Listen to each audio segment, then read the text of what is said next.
Each week, nearly a dozen movies are released theatrically. 40 films a month, more than 400 a year. That's a plethora of cinema. Too much cinema. You'd have to be an addict to see all that, but don't fret. We've got you covered. This is CinemAddicts. Hey everyone, what's up? It's a new week of CinemAddicts. This is CinemAddicts episode 251. Eric Holmes. I'm joined by Eric Holmes. How do I sound? Do I sound overmodulated? Over what? Overbearing? Am I okay? You sound absolutely beautiful, Greg. Oh, thank you very much. Yes, you sound beautiful as well. We just got done listening to Bruce Purkey's, whatever his Bruce Purkey in the Attic segment, which will be at the tail end of this podcast episode. Again, episode 251. Bruce has reviews of, I believe, Widow Clicqout, a movie that I don't think Eric and I got into it. Eric, did you see Widow Clicqout? No, I didn't see Widow Clicqout is. But we did see this movie called Oddity. So Eric and I will have a review of Oddity. Eric will have a review of a movie called Clearcut. Let's see if there's a clear-cut way to Eric to really love this movie or not. I'm actually halfway through Clearcut, so I can give not a review, but sort of just initial thoughts so far. I'm excited to, look, spoiler alert, I'm excited to finish the second half of Clearcut. We'll see if Eric Holmes concurs on my take on this movie, because he actually saw the entire film. Last but not least is a World War I movie from an Australian point of view called Before Dawn. I saw that, and I will talk about that very, very quickly. Eric also saw, on the recommends, he has Longlegs. There's a movie I saw called Touch. And Eric has a movie called The Acolyte, which we're going to spend all of 20 seconds on. Eric, what did you think of The Acolyte? Should people watch it? 19. 18, people seem to hate it, but I do not. Okay, what do you love about it so much? Basically, it takes the idea of like, so what you know about Jedi is that they get children at a very young age and indoctrinate them into a Jedi way. Mm-hmm. And it's just like one of those things in the Star Wars that just kind of people gloss over. But I think the Acolyte really dives deep into that, going, that's a little weird, isn't it? Like, okay. And is it finished? Are the episodes all finished?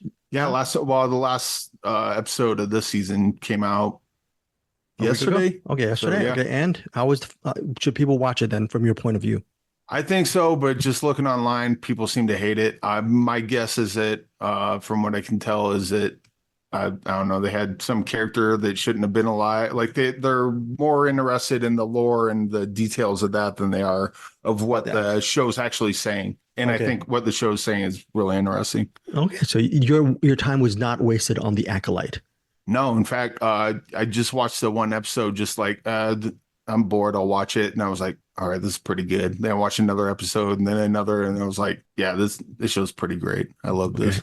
And people should watch The Acolyte because fill in the blank, or people who blah blah should watch The Acolyte because if you want Star Wars to deal with themes and stories beyond who Rey's parents are, or who Yoda's grandfather is, or any of that nonsense, if you actually want a story that kind of delves into the lore and kind of looks at it from a different acolyte, that'd be your cup of tea. If you just want more of the same, then probably steer clear. Okay, fair enough. Eric Holmes. Look, by the way, Patreon, we're going to actually do Patreon a little bit earlier this month.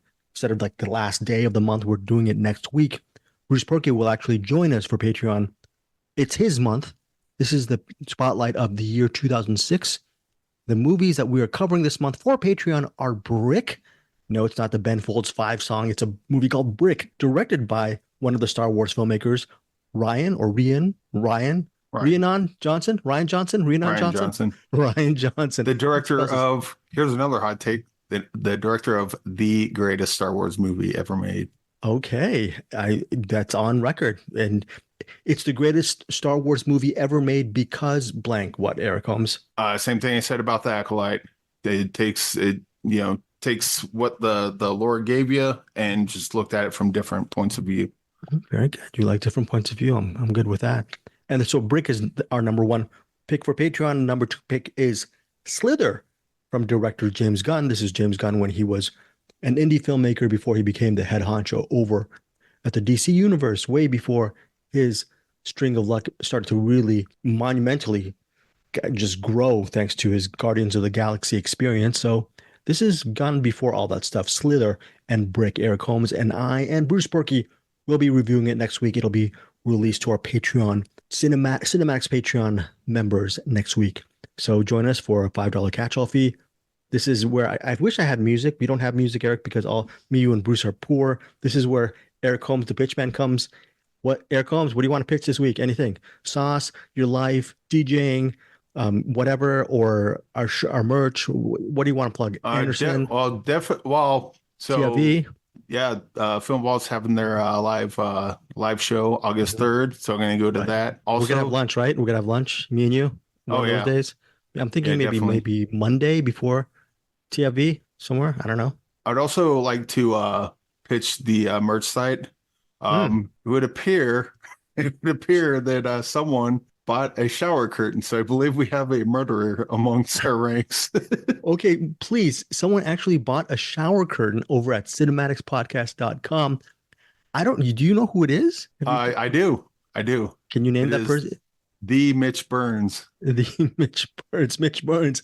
Thank you so much from the Hollywood Persona for your purchase of a cinematic shower curtain. Please leave your review on our very good Eric Holmes.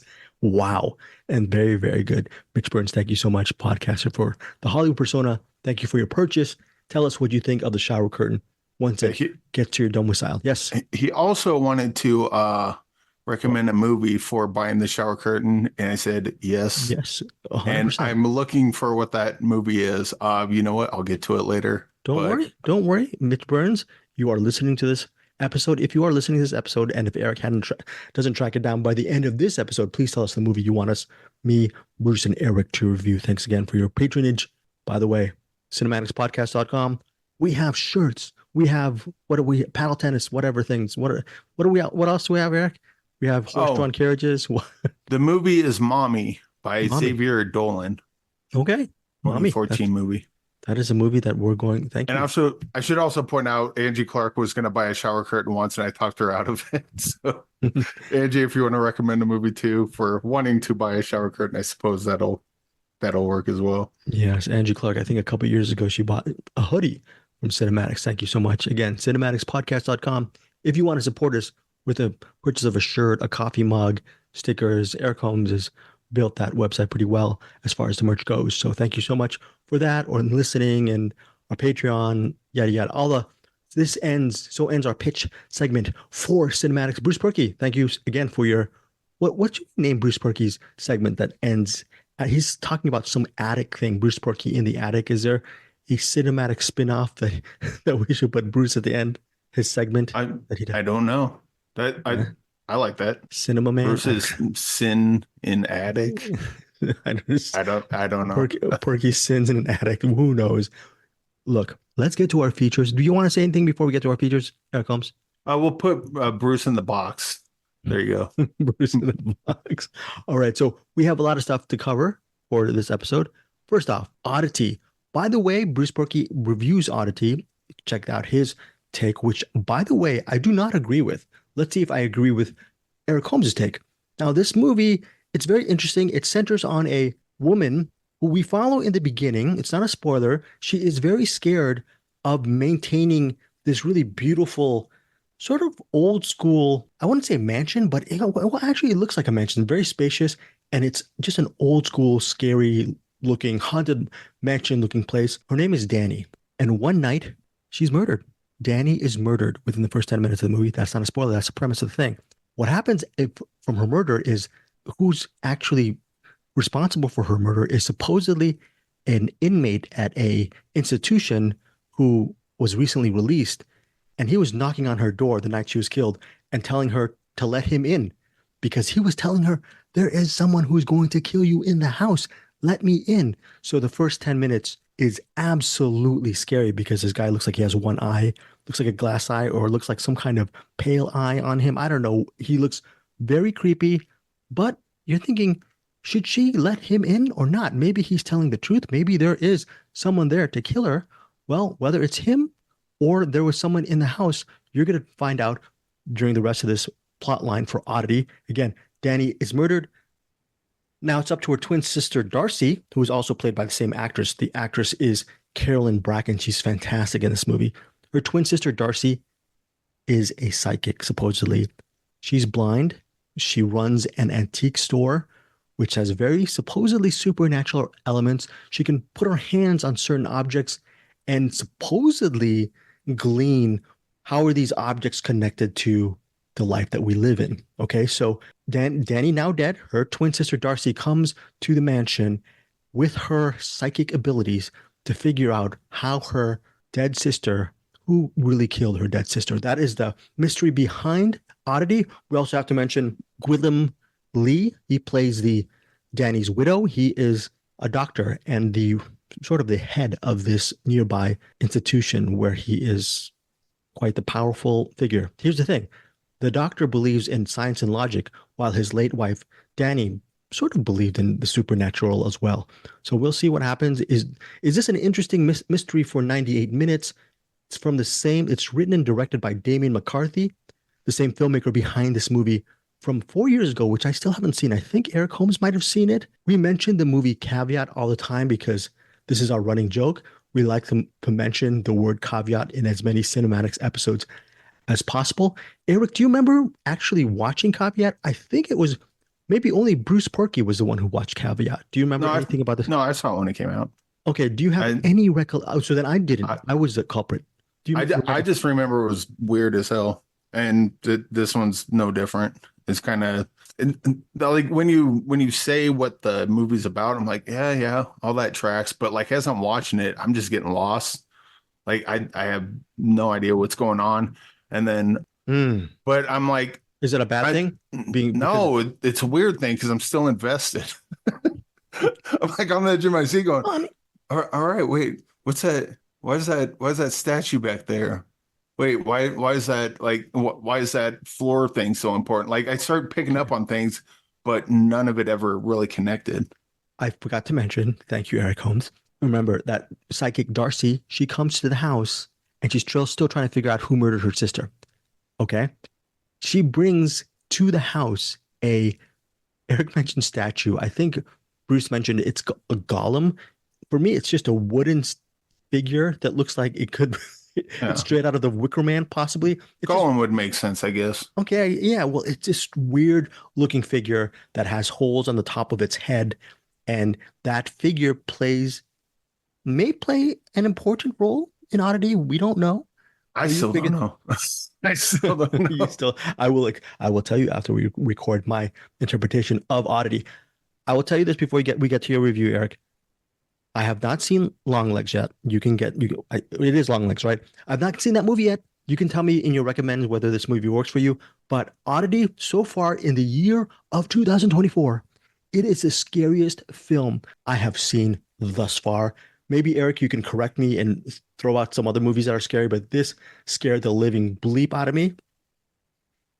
Here's the thing. The detractors for Oddity will be people who do not like slow burn thrillers. There's a lot of slow burn atmosphere to it, and it's not gory. And I mean, it is violent, but it's not, if you're looking for a gory, violent slasher horror thing, this is not what Oddity is about. It's about building a world. Like Eric was saying, it's weird and creepy and weird as hell. And if you want to get scared, there are some really great moments in Oddity. I really dug this movie. Eric, your review of Oddity. Yeah, pretty much the same thing. Most of what was carrying me through was the tone of it and the atmosphere. I was trying to follow like what the story and is this a scary movie, Eric? It's a scary. People will be scared. Am I wrong on this? With the pacing? I don't really get scared at movies, so not really. But like that constant threat of dread is always there, and that kind of tone. So in that respect, yeah. But mostly I was just kind of like trying to piece it because so you had the main story of them trying to figure out who killed her Danny. sister. Yeah. But then, I'm trying to figure out, unless I missed something, why aren't the cops involved in this? That's true. Why? It's just weird stuff like that, like stuff that's in the story but doesn't really make sense in real life. And I guess I can kind of get by that. But I will say this about Oddity, okay? And I don't know if you agree on this. I think this director, Damien McCarthy, I definitely have to see Caveat after watching Oddity because I'm assuming Caveat had a lesser budget than Oddity. And to think that Oddity essentially is set in two locations. A lot of it is in the interiors of the home, maybe a couple of shots of the exterior of the mansion. And then rooms within this mental institution. But I did not, it still is just a visually immersive movie for me because of the pacing, because of the cinematographer. I never felt like I was watching a cheap movie that needed more locations. Yeah. So anyway, sorry, Eric. But basically this movie just went right over my head, or it missed a bunch of stuff and didn't connect with me. But I still loved watching it. Like Okay, I would watch this again just because like it just, I don't know, it just drew me in. Even though like everything I was watching, I'm like, I don't get what's going on, but what's gonna happen next? Cool, this thing happened. What does that mean? I have no idea Eric, what happens next. without giving too much away, do you think the ending will satisfy people or not? Or do you think I know I'm putting you on the spot here because the ending confused me even more. The ending confused you even more. I got to the ending and I'm like, cool, we're gonna get answers. And then the ending happened. I'm like, well, what the hell is that now? Okay, sorry, CinemAddicts listeners, if you're listening to our review of Oddity, I have made the executive decision. By the way, Bruce and Eric are actually my bosses. I'm the short little obese Asian who thinks he's the executive, but I am making this executive decision. We're ending our CinemAddicts podcast early. I am going to spend the next 20 minutes talking to Eric about the intricacies of Oddity because I don't know, I think it'd be cool. But yeah, I love this movie so much. My rating for Oddity, I think I understood everything about it. And Bruce, Purkey, if you're listening to this podcast of this episode with me and Eric on CinemAddicts while you're in your bleeping attic with your segments, I do not like your rating. I personally do not like your rating on Oddity because, again, this was the scariest film I've seen. And by the way, Bruce Purkey and everyone who does not like Oddity, by the way, Bruce did, I'm not going to tell you listeners what he gave Oddity. Well, should we? Because I don't want to spoil it for you guys. Let's just say it's not going to be as high as my rating. My rating for Oddity, again, scariest film of the year. I've not seen Longlegs this year yet, but so far, very, very creepy and scary. And I loved everything about this movie. I can't believe I'm going to say this. 5 stars. 5 stars for Oddity. I love Oddity. I'm going to rewatch this. I hope to purchase it if it's on physical media. If you like slow burn, scary, or Eric was saying that some people don't get scared. If you like that feeling of dread for 98 minutes, Oddity is the way to go. 5 stars for me. Eric Holmes, your rating? I'm still at 4. Yes. It's weird because like everything I said sounds like a movie that I would hate. But Thank you, Eric, the voice of reason. 4 stars. Thank you. Like with as much as I was confused and trying to piece things together, and also the movie felt like it was trying to say something more that I just wasn't picking up on. Like this is probably a movie I go back and watch again just to like pick up the pieces. And even the ending, where the ending happened, I'm like, okay, like this is all new stuff. Like everything's just like on paper. This sounds like a movie I would hate, but I did not hate it. I enjoyed watching the entire thing. Why do you think? Is it because of? Okay, so this type of movie you hate. I think I'm just intrigued by it. Okay, intrigued. It's like I don't get it, but I want to know more. Okay, and then like after I was done watching it, I was like, I need to watch that again. Like I feel like I'm missing something. I need to delve back in and like see if I can put the pieces together. Yes.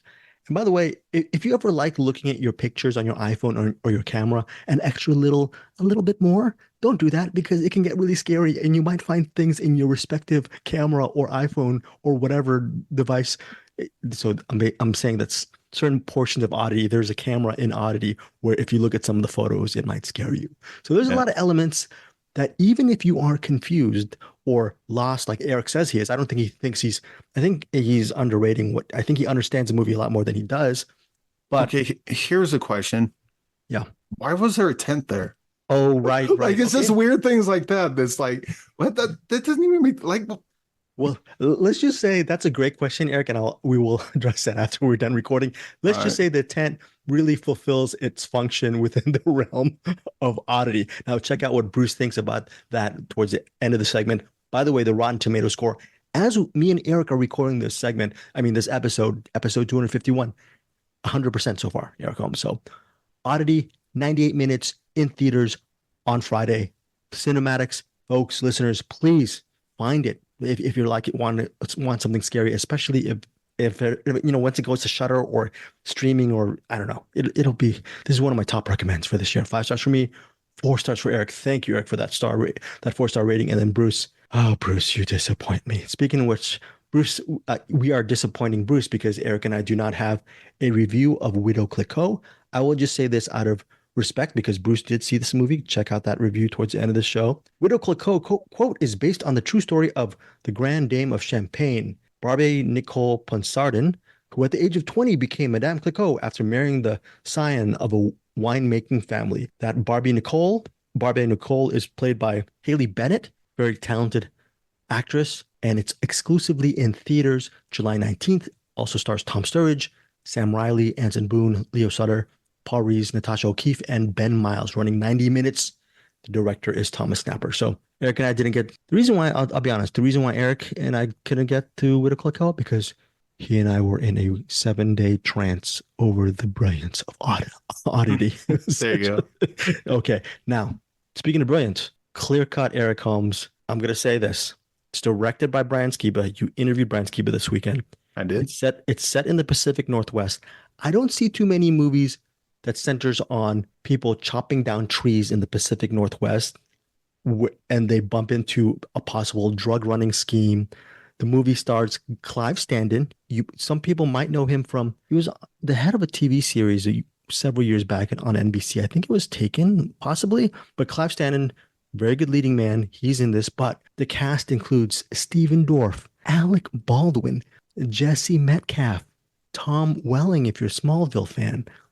There are a lot of Lachlan Monroe. You might not know who Lachlan Monroe is, but when you take a look at Lachlan Monroe, you're gonna say, "Wow, I've seen this guy before." And if you haven't seen this guy, if you've never seen Lachlan Monroe before, that means you've never watched a movie before. Because if you look on IMDb, he has 275 credits. Okay, with all of this talent involved, directed by Brian Skiba, Eric Holmes. It centers on this guy named Jack, played by Clive Standen. He goes on a timber job, cutting down tree job, with this seemingly nice guy played by Alec Baldwin. They go out, they start cutting trees, and that's a start. But the thing is, Jack becomes the target of a brutal assault from these very bad criminals. So these criminals include Jesse Metcalfe and the aforementioned Tom Welling. So I'm halfway through it. I'm enjoying it. Eric, you've seen it. Break it down. Is this movie worth a watch? What are the positives and negatives of Clear Cut? Well, so this is kind of like a B movie, sort of. It's got that kind of feel to it, that kind of characters. It's intentionally a B movie.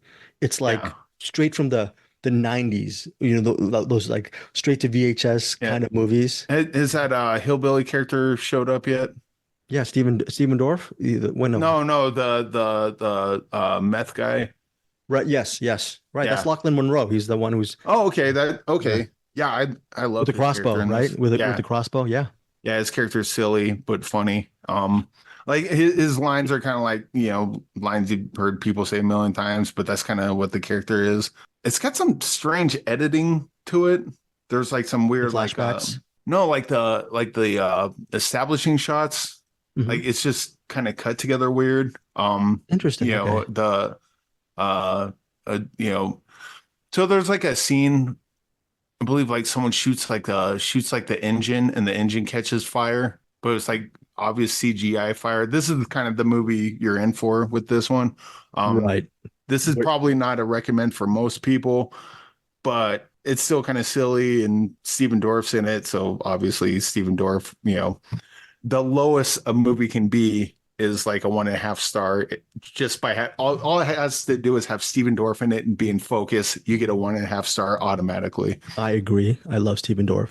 And yeah, Lachlan Monroe, his character was great. I don't know. This is probably a movie you just get drunk to and just kind of check out. It's like silly and B movie kind of, and that's not much more to it than that. Okay, what is your rating on Clear Cut? Well, we already established it with Stephen Dorff automatically, star and a half. Yeah, but I'll give it an extra star, probably 2.5 stars.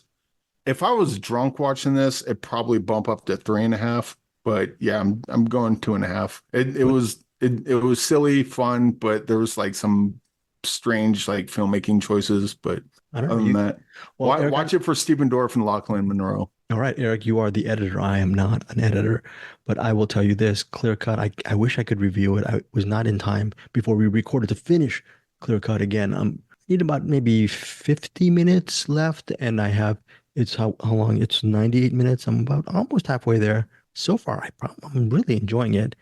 Again, this serves a certain type of film fan, and watching I just love watching the formula. When you get guys like Alec Baldwin and Stephen Dorff in a movie, you're realizing, okay, well, Brian Skiba, he only has, I don't know, X amount of dollars to spend on this movie. Yeah. So obviously Alec Baldwin and Stephen Dorff, they're only going to be in the production for maybe a couple of days, and they're not going to be the main character. If they're the main character, they're going to have to be paid way more money. So it's very interesting to see A-list actors or actors who are probably should be in the lead, but they actually do these small roles in movies like Clearcut. Whereas I've checked Brian Skiba's IMDb, and he's worked with a lot. Yeah, Stephen Dorff a lot. Yeah, he was Dead Man's Hand. The two must love each other, and good on them, because. And I told you, Skiba, one of his next films is called The Gunslingers, and it's with Nicolas Cage, Stephen Dorff, and Heather Graham. So and I'll be there for that. So I wish again, my fault for not giving a rating for Clearcut, but so far halfway through, I'm really digging it. There is CGI fire, and it's one of these things where it's a little bit over the top on one of the sequences, but I think it's intentionally over the top. And I don't know, just have fun. Whenever I see a Brian Skiba movie or a movie of this ilk, I like to turn my brain off and just have fun watching all of these talented actors get to sort of do some free jazz for about 90 minutes. You know what I'm saying? I mean, I think Skiba did a movie several years ago called Pursuit with Emile Hirsch and John Cusack. And most people really do not like that movie, but I just loved how crazy that film was. And so I'm a huge Skiba fan. My apologies again. Clearcut so far for me, I can't even recommend it, but I'm recommending it in the sense that I'm halfway done. And after we record this and I explain Oddity to Eric, I'm going to end up finishing Clearcut, and I'll give you an update on whether I'm a 3-star or 3.5 star, or maybe 2.5 stars for Clearcut. But for now, Clearcut, 2.5 stars from Eric Holmes, almost to the 3-star recommend, but not quite getting there. This is like a hair away from 3-star banger. Yes, a hair away. It's like there's like just some stuff that's kind of a little too, the edges are a little too rough, but I think you get enough beer in you. You could go into Clearcut and come out happy. I just love what Skiba does with a lot of his movies. I think he also did a movie called The Second. I could be wrong with that, with Ryan Phillippe. I don't have IMDb right now, but I know he did a Western called Dead Man's Hand with Stephen Dorff, with Cole Hauser.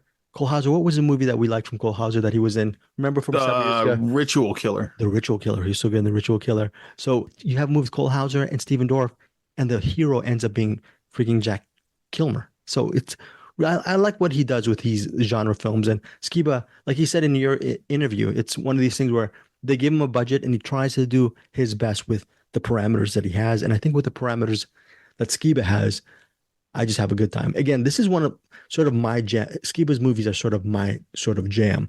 Anyways, 2.5 stars, almost 3 stars for Eric Holmes for Clearcut. No, almost 3-star banger. Almost 3-star banger is different than a 3-star movie. Okay, before as I continue to disown 3-star banger, Bruce Purkey, where are you not defending Eric Holmes in the 3-star banger? You got to put some more 3-star bangers in your ratings as well, Bruce Purkey. Now, before we get to Longlegs, let's get to Before Dawn. Before Dawn, it's in. Oh, by the way, my fault. I apologize. For Clearcut, in theaters, on digital, and on demand, July 19th. Now, again, in theaters and digital, July 19th as well, is a World War. How would Clearcut play in theaters? I think it would play pretty damn good, actually. Yeah. Like it has kind of midnight movie kind of vibes to it. There is, let's just say, there is a CGI fire sequence involving a really good actor that is pretty hilarious, and I thought it was really well done. Anyways, okay, Before Dawn, set in World War I, and it centers on a young man played by Levi Miller. He is leaving his sheep farm, the family's sheep farm in the Australian outback. His father doesn't want him to go, but his two buddies tell him, hey, the World War I's almost ending. The war's almost ending. Let's go out to the front. Let's experience the war. Let's be man. Let's make a difference. So this young man, again played by Levi Miller, he leaves his family from the farm, and the rest of the movie in Before Dawn centers on how he's trying to survive along with his friends and the people he meets in this company. Not specifically on the field. There are moments of war on the field, but a lot of Before Dawn takes place in the trench warfare situations for Before Dawn. You can tell the budget isn't really it's not a 40 to 50 million, $100 million World War One film, but I think with the budget that they are given, it's a really well done film. The characters involved, really well etched characters. You care and you want each of them to survive the day, survive the months, and the story is really well told. Levi Miller, a lot of you might know him as the lead in that film from 2015, Han, and he was also in A Wrinkle in Time. Another notable thing for Levi Miller is he plays the young Craven in Craven the Hunter coming up, I think, around the corner. Aaron Taylor Johnson he doesn't play the young Craven because Craven is actually Sergei. And so he plays a young Sergei in the upcoming Craven the Hunter. And that's something that I don't know. I'm excited to see Levi in that role. And that the main role is played by Aaron Taylor Johnson. And it's directed by J.C. Chandor, who, Eric Holmes, will you break your spell and actually go see a Marvel movie because it's directed by J.C. Chandor in Craven the Hunter? Would you actually give it a shot? I probably will. You have to, right? All is lost. I do love J.C. Chandor. I don't think he's writing it though. I think he's just directing it, which I mean, sure. That's probably less exciting, I suppose. But yes, yeah. Well, of course. My guess is that J.C. Chandor's maybe taking a paycheck, but who knows? We'll see. We'll see how it goes. Nothing wrong. He deserves it. He's made a bunch of bangers, so if you can get paid, do it. Yeah. Hey, after the 4 or 5 years of sweat equity that me, you, and Bruce have accumulated from doing this CinemAddicts and Find Your Film stuff, I don't know. We should get paid too, right? I'm fine with a paycheck. Throw out some false ratings on movies, make up movie names, endorsements, sell it to not even the highest bidder, the lowest bidder. How about that, Eric? So we can make our pennies. If they want us to direct Still Craven, I'll do it. It probably won't be good, but I'll do it. Yeah. Hey, Eric, we'll do Still Craven. That's So Craven. Who knows? We'll see. That's So Craven. All right. So Before Dawn, very well done World War One film. A lot of it's trench warfare. Very good performances. It's basically sort of like 1917 without all that big budget and around it, which is fine. As an indie World War One film, Before Dawn works for me. Theaters and digital July 19th. If you're not able to see it in theaters, I do recommend a rental or a purchase. Oh, definitely a rental for July 19th. It runs 100 minutes, was not a slog, rated R, Before Dawn. My rating is, Eric Holmes, give me the rating that I'm going to give Before Dawn. 4 stars. 4 stars. I am so bleeping predictable. Yes, 4 stars for me for Before Dawn. Again, theaters digital July 19th, running 100 minutes, rated R. We're done with our features. Let's get to Longlegs. Eric Holmes, Bruce Purkey cannot stop talking about Longlegs. In fact, towards the end of this episode, Eric Holmes, Bruce has a spoiler discussion of Longlegs. He is crazy about this movie. Do you see why Bruce is so passionate about this film? Eric, just pretty much your take on Longlegs, which stars Nicolas Cage, Maika Monroe, and FYI, I think the plotline is sort of it's a serial killer type of movie with Maika Monroe playing an investigator, and Nicolas Cage is not a spoiler. We all know this, playing the resident bad guy serial killer. What does this movie work for you, Eric Holmes? For the most part, it did. It's kind of like a Silence of the Lambs, Zodiac 7 sort of movie. And then you haven't seen Longlegs. What do you know about Longlegs? Well, I know I haven't seen it. I just know that it's getting a lot of divisive reviews. I know it's being compared favorably, I guess, sort of to Silence of the Lambs, but sort of different. Okay. And Bruce mentions this in his review or a spoiler discussion of Longlegs towards the end of this episode. He was just saying that some people who really enjoy it, but a lot of people do not like this movie. It's a very divisive film. Do you see why people are very divisive on Longlegs? Maybe. I guess what I'm having trouble with is I don't know what's spoiler and what isn't, because it doesn't maintain the Silence of the Lambs. It goes in different directions about halfway through or Okay. That's fine. third of the way through. Yeah. And it becomes So a completely different movie towards the end. I would say like it gets a little psychological thriller a little bit. Are you fine with the change of direction with this movie? Yeah, yeah. It in fact it had a lot of similarities to Oddity, and like I guess like tone wise, it reminded me a lot of the Black Phone. Probably Okay. just because Right. this was set in the 90s. I think Black Phone was set in the 70s, but it has that kind of yesteryear kind of feeling to it. That yeah, it worked for me. Nicolas Cage doesn't really like he shows up right at the beginning for like a second. You just see like the bottom part of his face, and then he becomes more involved in the movie towards the end. So if you're looking for Nicolas Cage all the way through, you're not going to get that, but he does show up towards the end. So it's more of a Maika Monroe type of movie, I think. I don't know, Really? but this is probably mix a little bit of the Oddity in with the Black Phone, and that's kind of what Longlegs is. Okay. Yeah, All right. got some procedural to it. It's got some other things that I don't know if I can talk about, so I'm just trying to avoid it altogether. But yeah, this was a pretty good movie. I'm trying to figure out. I wonder if it's like one of those things because Longlegs got like a lot of buzz before it came out. I wonder if it's one of those things where like the hype hurt it a little bit, maybe. Like it comes out and everyone's no. Okay, no, you're fine. No, you're fine. What is your rating on Longlegs, Eric? I'd probably go 4 stars on this. 4 stars for Eric Holmes. I'll 4-star Greg this one too. 4-star Greg. Longlegs. Bruce Purkey, by the way, I think his first rating was maybe 3.5 to 4, and then he bumped it up to 4.5. Then now he's 5 stars on Longlegs. Well, yeah, he's really loving Longlegs so much. Here's my recommend for this week. Came out last week and might be one of these cinematic gems. I hope it gets a little bit more attention. It's a movie called Touch. Not a huge fan of the title because Touch is such a very general moniker. I don't know, Eric, what do you think? Touch, is it too general of a movie name for people to watch in theaters? Let me try to Google Touch and see what I come up with. Right.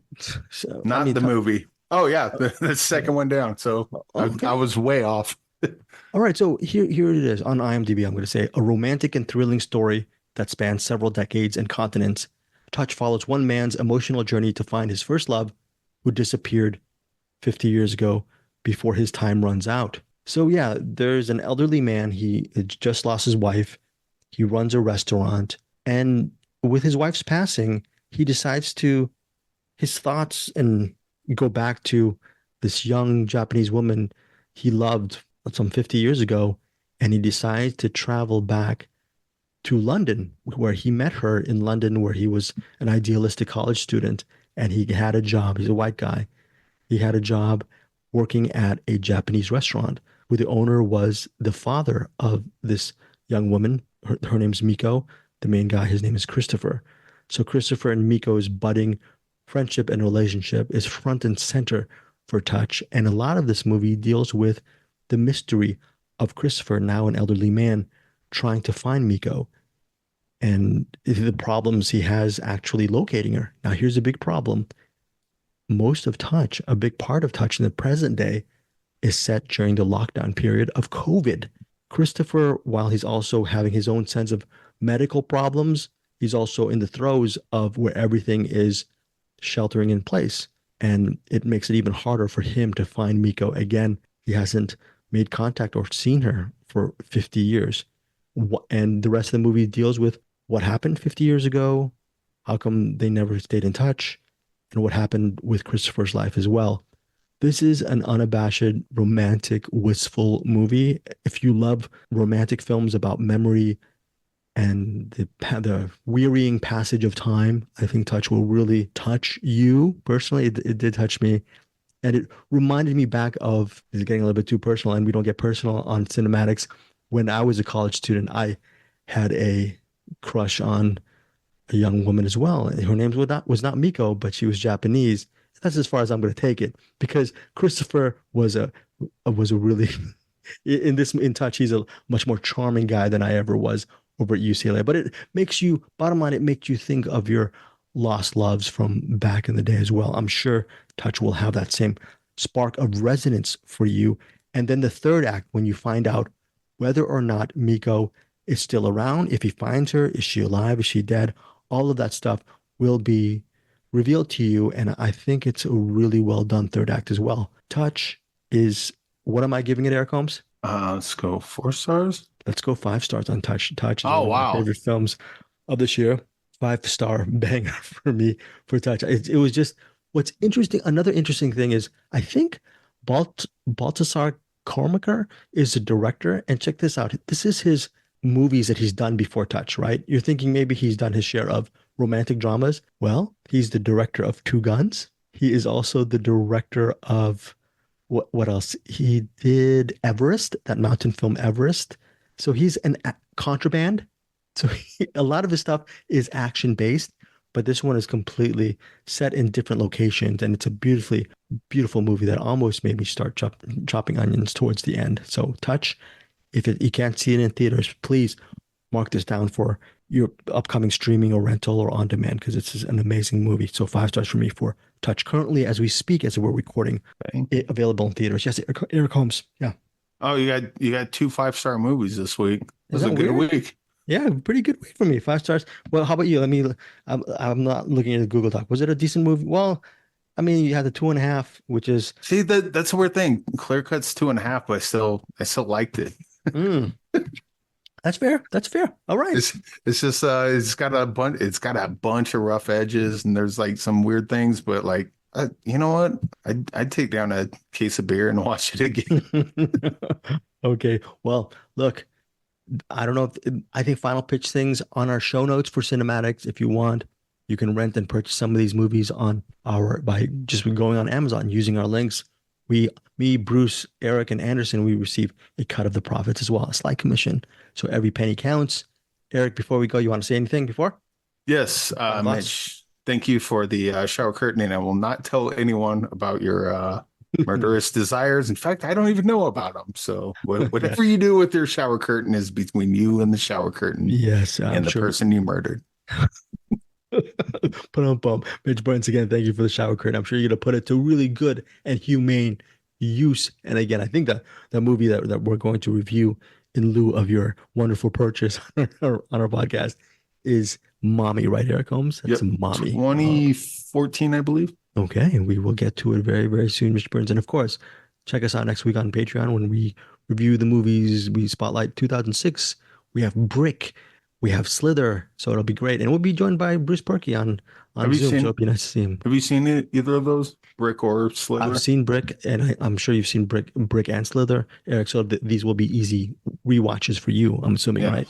Oh, okay. Yeah. In fact, I'm more excited for Slither. Like, I remember watching Brick and I was like, this is fine. I don't see what the big deal is. But Slither, that was rad. I wish James Gunn would go back to those kind of movies. Peter Jackson too, for that matter. You know what I realized, Eric Holmes? Did I do my Sleepy Greg voice the entire thing? I haven't been this. Eric Holmes. You next time we record, Eric, I gotta be the CinemAddicts episode 251. What happened? I mean, you saw 2 5-star movies. You figure you'd be a little more excited about that.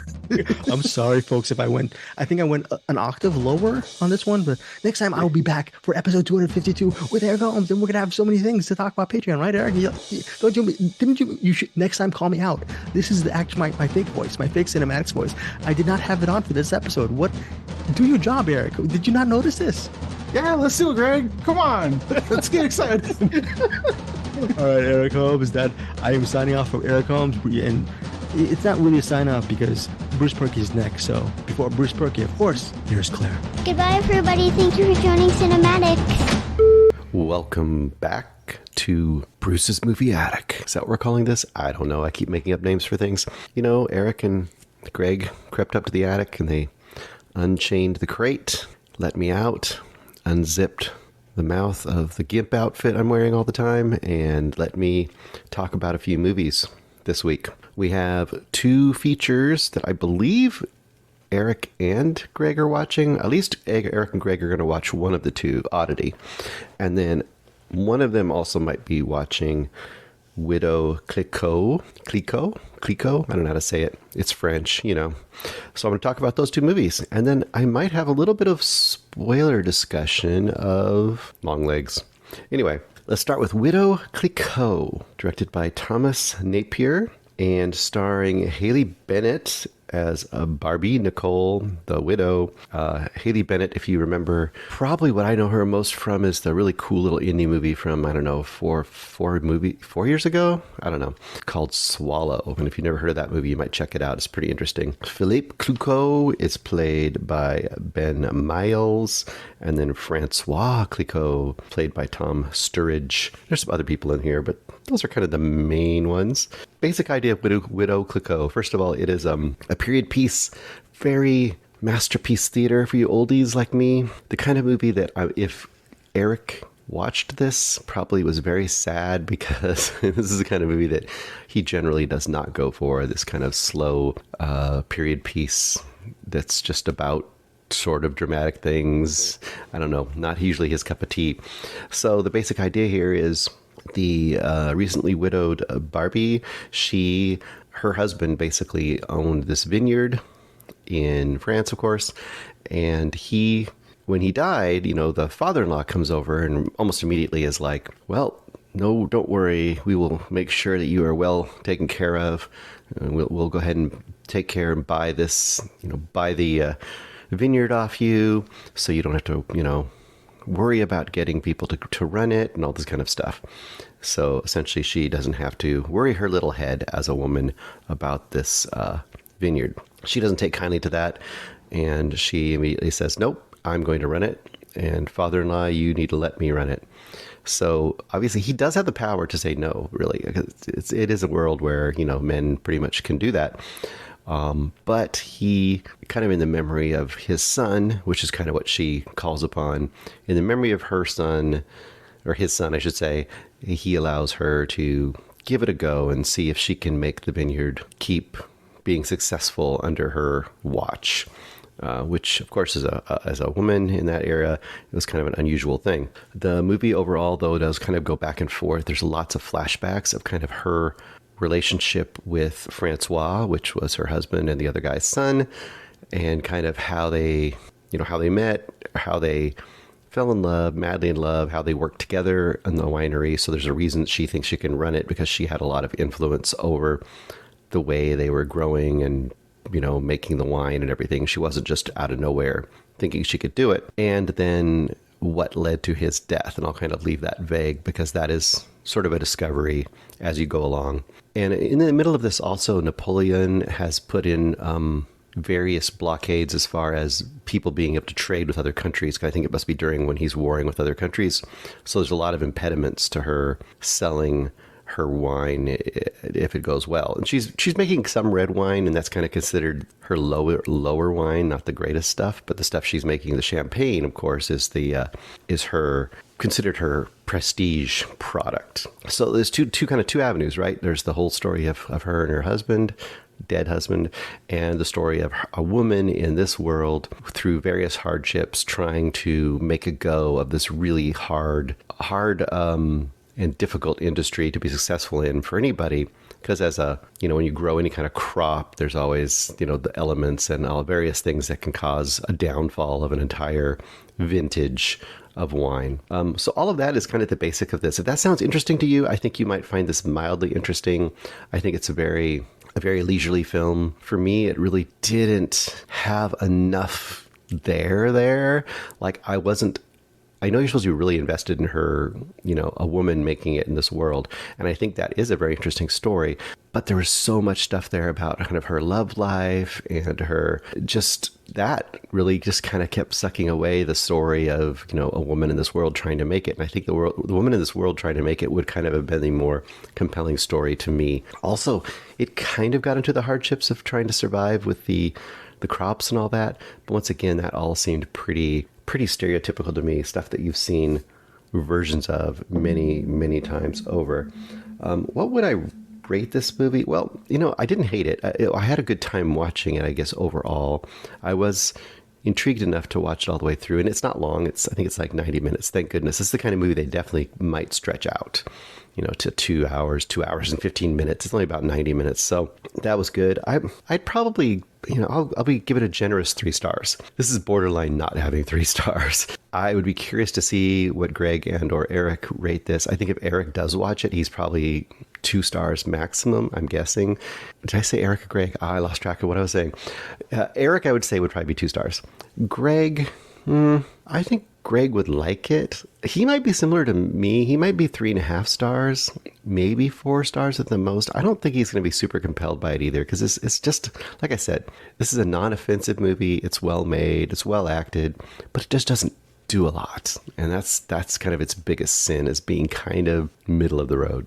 Okay, Oddity. The Oddity is one that's coming up here. I'm very, very, very interested in, because I really quite liked this little indie movie called Caveat from about 3 years ago by the same director, Damien McCarthy.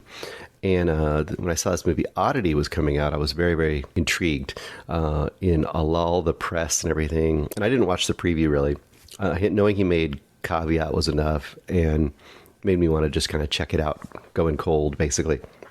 The only thing I had seen, and it's in all the press work, is this kind of, it's like a full human-sized doll of sorts, but not really a doll. It's like this kind of rough-hewn figure that's just got kind of vague features and kind of an open mouth, so it looks almost like it's screaming or something. I would say it's more of like a golem kind of a character. No, not Gollum like Lord of the Rings, but like a golem like in the kind of classic sense, which is kind of this large, I don't know, cipher human sort of figure that's made out of whatever. In this case, it's supposed to be made out of wood. It could be made out of clay or stone.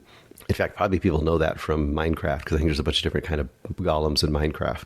So anyway, you see that image of that figure in all the press for this. And of course, that is a figure that kind of features prominently in this movie. The beginning of this movie is quite interesting. So it starts out, and you have a woman, and she is Darcy, played by Carolyn Bracken. Carolyn Bracken also plays Darcy's sister, Danny, who comes into the movie for most of the movie. Anyway, the movie starts with Darcy, and she's in this home, this country home that they've been renovating, her and her husband. Her husband's Ted, played by Gwilyn Lee, and he works in a local or a nearby asylum. They call them asylums anymore, I don't know. Darcy is at home alone, and she's been renovating the place. He works at night at the asylum that night, and there's a knock at the door. And she has one of those little sliders like you would look to look out, just like a little eye hole slider. She looks out, and there's a guy there saying like, oh, and previously, like a couple minutes earlier, she had run out to the car to get something and come back into her house, right? She's out in the middle of the country. Right after that, the knock at the door, she slides the slider. There's a man she doesn't know outside the door. Of course, she's a little bit thrown off. He says, hey, don't be afraid of me. I'm here to help. Someone went to the house when you left. There's someone in there with you. You need to get out of there. And she's like, I'm not getting out of here. I don't know who you are. And he's like, you need to, he's in the house there with you. That person's in the house. It's not safe for you. And of course, she's very suspicious. He's like, okay. I'm going to go call for help. It basically goes back and forth for a while. He's trying to get her to let him in. And of course, you're like, don't do that. That's crazy. And that's the setup of the movie is that. And you don't see it happen, but she is killed. She is murdered. You know that basically right when the next scene after this starts. She is obviously, the stranger came to her door, and she let herself be fooled by him and lets him in. And that's, of course, what led to her murder. Then you quickly go to see Danny, who works at like a curiosity shop, kind of, and not only a Oddity curiosity shop, Oddity, there you get the name, but a curiosity shop that sells supposedly cursed items. In fact, she goes on to talk about this little, like the little bells you ring at like a bellhop bell, like you'd get at a old-fashioned hotel or something. She talks about how it's cursed, and if you ring the bell, like this ghost of the bellhop will come running after you, and everyone who's ever rung the bell has died. And she's telling that to Ted when he comes to visit. He comes to visit his sister-in-law, Danny. So the main story is this. Ted is now dating a new woman. After a while, he's, started dating another woman at the same house where the first woman died. Danny, the sister of the woman who died, shows up at their house and she's brought a gift in a box. like me, kind of in the attic. She's brought a gift in the box. And the gift she has brought is this huge golem-looking thing like I told you about. One of the creepiest, weirdest gifts you would ever give anybody. And if you got that gift, you would definitely be like, what the heck?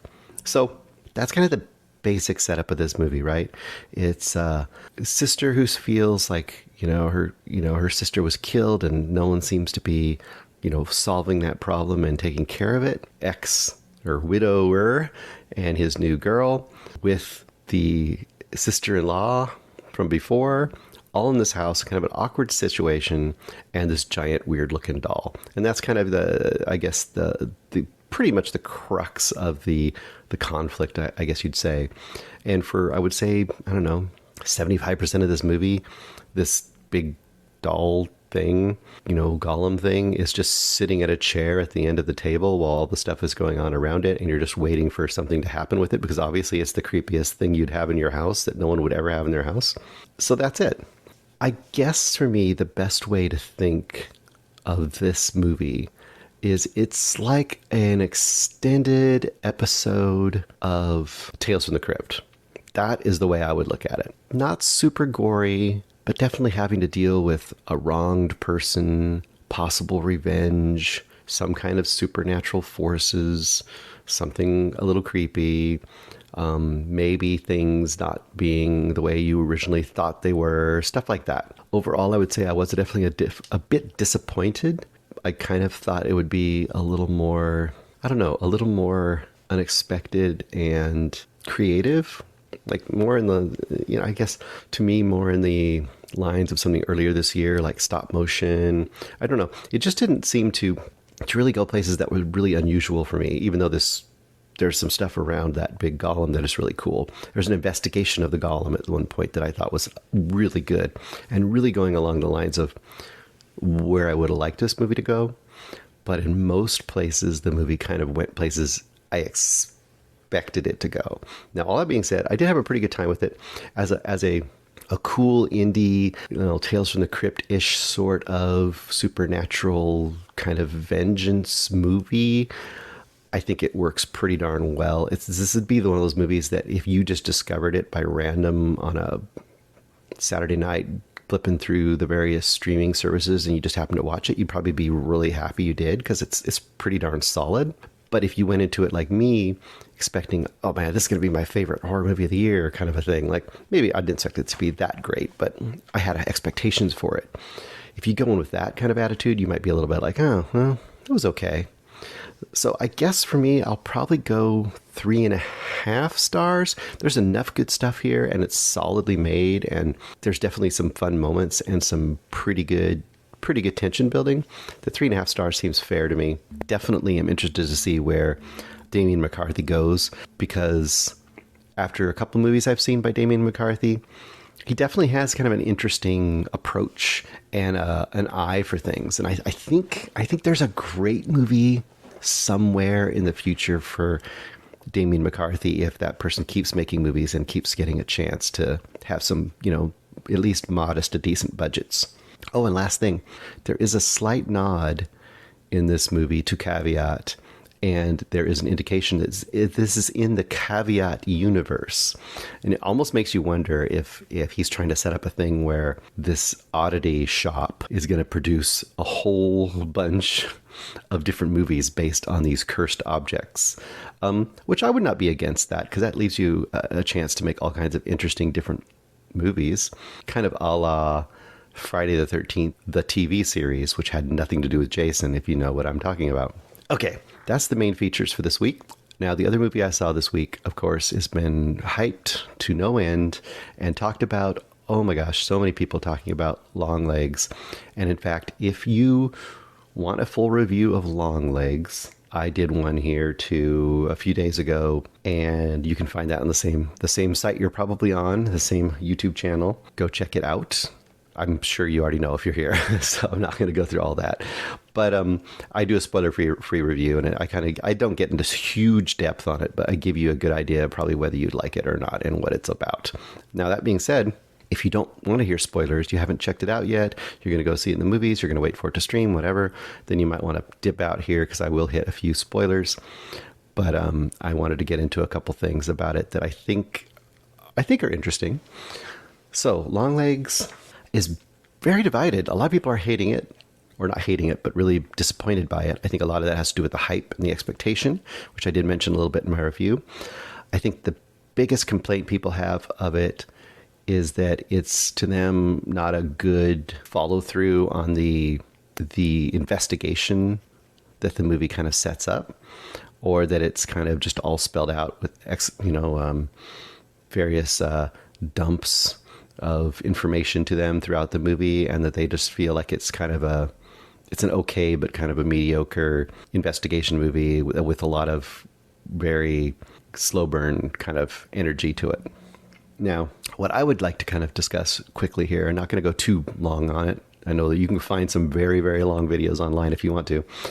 I kind of want to go to like, what does the ending kind of mean, and what is kind of the overall, actually what I think the overall kind of point of the movie, or what is it really exploring here, and why I like it, and why I'm guessing that a lot of people like it as well. The people who do like it, why we like it. I'm not going to speak for everybody. Obviously, people might have totally different reasons that they enjoy this movie, but I'll kind of get into it really quick.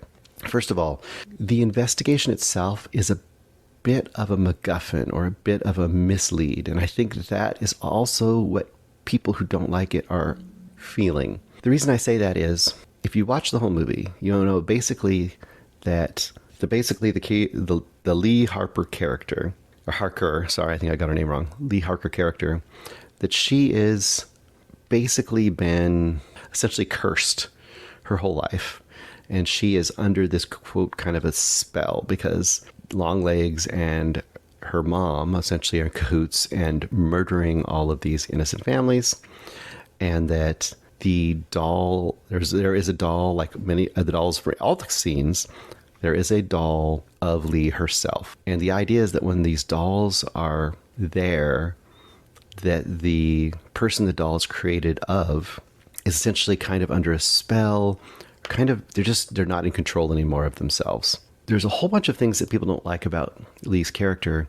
A lot of it is her just extreme, her extreme antisocial, almost like unable to really communicate well in society, just very, like people say, on the spectrum, and all this kind of stuff about her, how she's very, very, very awkward in almost any social situation.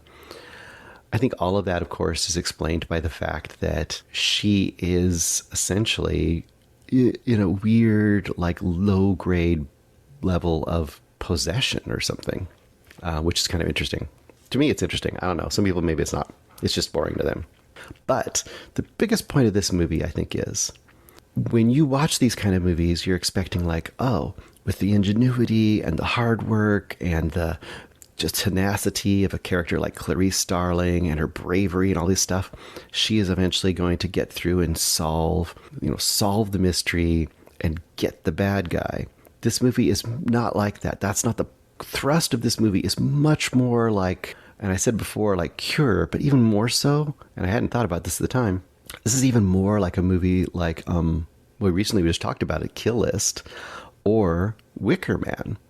Now you might say, like, well, what does this have to do with Wicker Man? This isn't like some pagan folk horror movie. No, but it's a movie about a main character who thinks they're in control of their life and thinks they are making decisions that change the path of their life, and thinks that they are affecting the events of their life, when really they are merely a puppet or a, quote, doll. They are undergoing and part of forces they don't understand and part of a plot they don't understand. She does not understand the plot she's part of with this demonic Satanist stuff that Longlegs is doing. I think the reason that beginning part doesn't work for some people and really does work for me is that the whole beginning part and investigation is essentially putting us in her shoes. A lot of the time we're put in her shoes.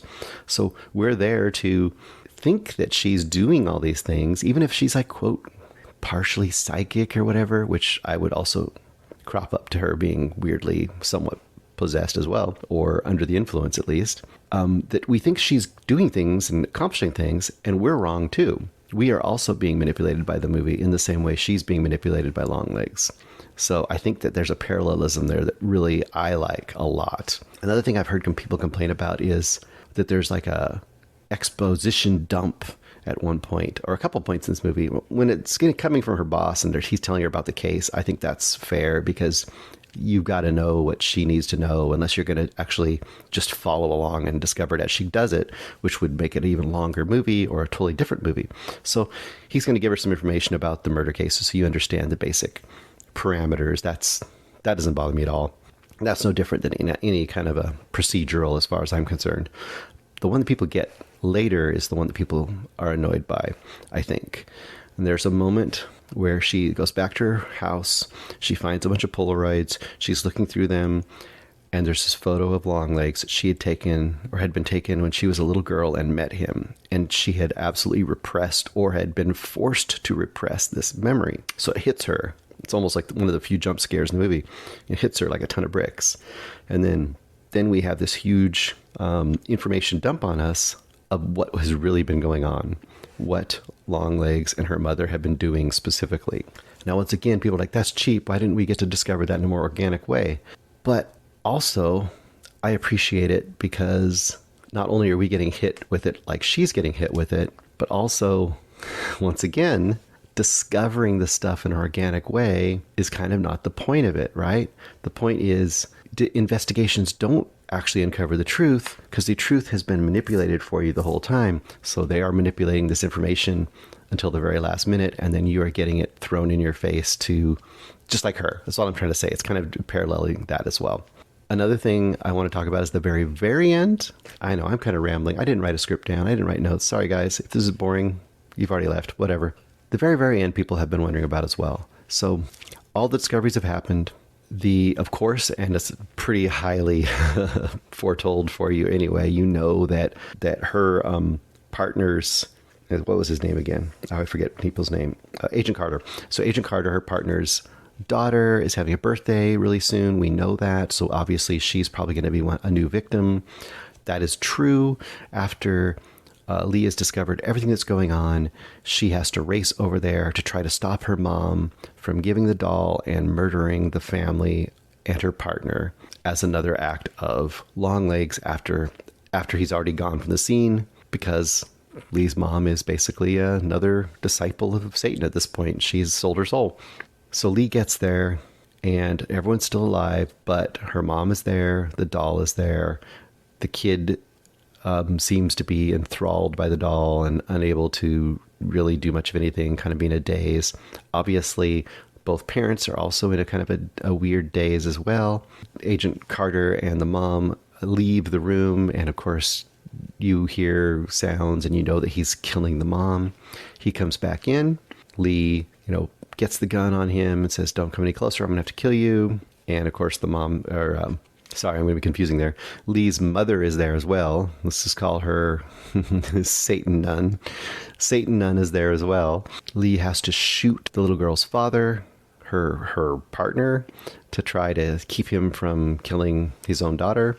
And then to stop Satan Nun from doing anything, Lee has to kill her too. Last shot is Lee holding a gun. She's going to shoot and destroy the doll to hopefully break the spell, although it's not very clear. If you destroy the dolls, you release the little orb of, this all sounds silly, and I love the silliness of this actually, you release the little orb of evil, or whatever you want to call it, from the doll's head. It's not really clear if you do that, like exactly, do you free the person that the doll is made of to have a good life, or do you mess their life up? It's kind of unclear, because the one person we know that happened to during the course of the movie ended up killing himself. So, is it good or is it bad? She's ready to shoot it. She's out of bullets.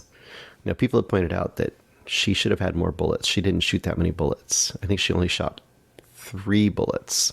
So, unless her gun was already half empty, there's no reason she shouldn't be able to shoot the doll.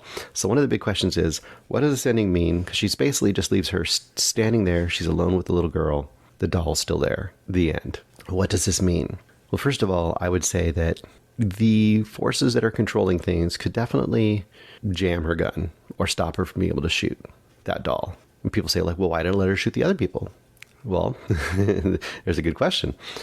Because I think the main goal of Longlegs, and not really Longlegs, because Longlegs is essentially just a minion of Satan. So the main goal of Satan in this worldview is to destroy innocence and destroy the lives of true believers, because that is a great thing if you're evil.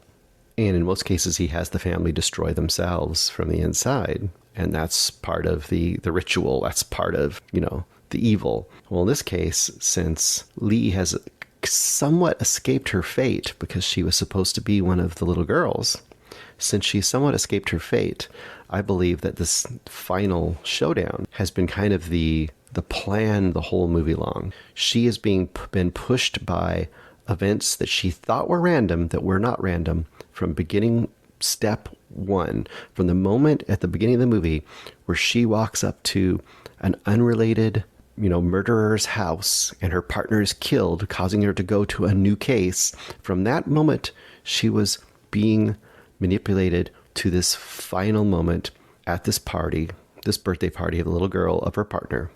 And it wanted her to be the hand that killed this girl's father. And it wanted her to be the hand that killed Lee's own mother. So in a sense, cursing her by having to do this evil and to destroy further her own life, which has already been obviously pretty broken even up to this point. So essentially what I feel like is, whether you make it make sense or not, the forces have manipulated the fact that she could shoot and then she couldn't shoot. So the final moment is she's essentially alone and cursed. The little girl she's standing with is also cursed, still with that doll, and the doll is not destroyed. I mean, what happens after that, you don't know. But my guess is nothing good. And my guess is that is what they want you to be left with. Okay, I know it was a lot. And it was a roundabout way to go about it. I would love to hear other people's thoughts, because I did not even really touch on half of the stuff. But if you kind of don't like the movie and you wonder what people that like it like about it, for me, it's things I just talked about. This kind of conspiracy of evil that is just playing this woman like a puppet the whole movie. And the movie is about her slowly pulling the veils off and discovering that horrifying fact and being unable to stop the inexorable path that she's stuck on. Anyway, hope you enjoyed that. Hope you liked the movie too. If you didn't, let me know what you didn't like about it. Maybe I'm totally off base. Maybe you just didn't like it because, I don't know, it was bad cinematography. I don't know what it is. Talk to you next week.